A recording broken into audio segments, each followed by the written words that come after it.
នេះខ្ញុំសូមលើកយកកំណាព្យមួយបទជាបទកញ្ចក់លីលាហើយក្រោមចំណងជើងថាមនុស្សពិតមានតម្លៃ6យ៉ាងសូត្របែបរ៉ុកចង់ឲ្យសូមរីករាយទស្សនាដូចតទៅនេះបទកញ្ចក់លីលាខ្ញុំតាំងតែងជាកម្មគ្រាអធិបាយស្ដីពីមនុស្សមានតម្លៃសង្ខេបខ្លីមានន័យស្ដាប់បានមួយគឺតម្លៃផ្ទាល់ប្រាណអ្នកអាចធ្វើបានដោយស្គាល់ខ្លួនឯងចាស់មានគុណិតគិតក្រែងគោរពគេឯងជាក់ស្ដែងនេះណាពីជាតម្លៃគ្រួសារយល់សព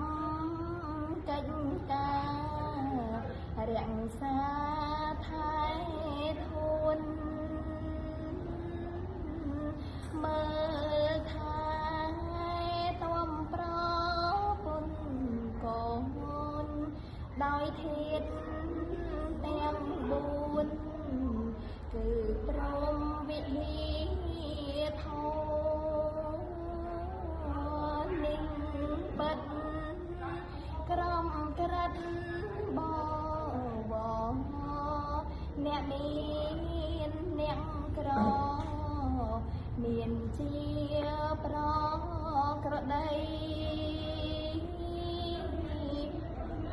បីជាតម្លៃស្មារតីរិស័លតម្លៃនោះមានន័យថាស្រឡាញ់ដោយក្តីមេត្តាសូមរាប់អានគ្នាដោយមេត្រីភាពកុំមើលស្រាលអ្នកដូចទីៀបកុំអាងហាព្រៀបគេពុំដល់ខ្លួនត្រូវចេះស្រឡាញ់បងប្អូនជីតាជីដូនមានមិត្តចិត្តឆ្ងាយ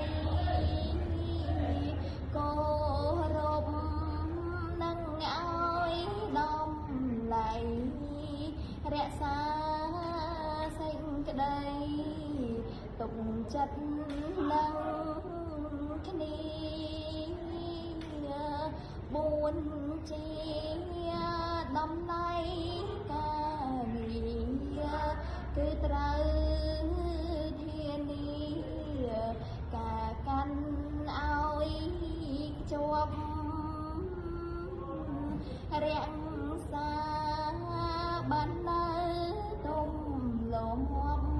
ប្រសើរពេញគប់គឺវិន័យល្អត្រូវមានទឹកចិត្តស្មោះសរប្រកបដោយធម៌សច្ចៈទៀងត្រង់5ជាតម្លៃត្រចង់បវរផោផង់នោះគឺវំបធរក្សាដំណើរគេមកអភិរក្ស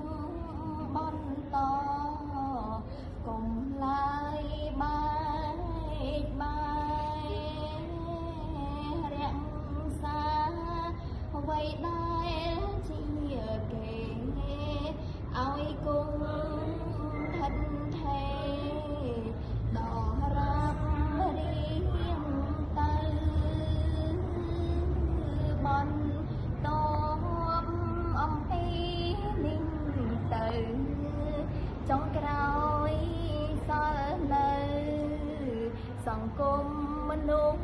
សធម៌ដែលជាតម្លៃដ៏ល្អសង្គមមនុស្សធម៌នោះមានន័យថាគឺចេះរក្សាការពារត្រូវចេះជួយគ្នាដោយភាពភក្តីទាំងរៀងប្រជាមុនប្តីរក្សាតម្លៃនេះឲ្យខ្ជាប់ខ្ជួនគោរពទួនាទីខ្លួនប្រកបអង្គ4ហៅចាំងតុងស្ដំនេះជា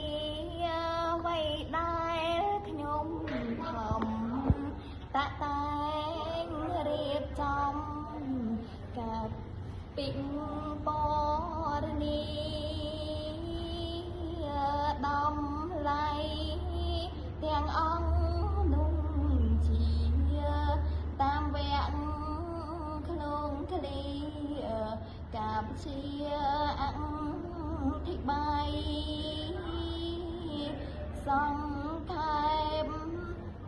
ដោយបែបងាយប៉ុន្តែអត្ថន័យអ្នកស្ដាប់យល់បាន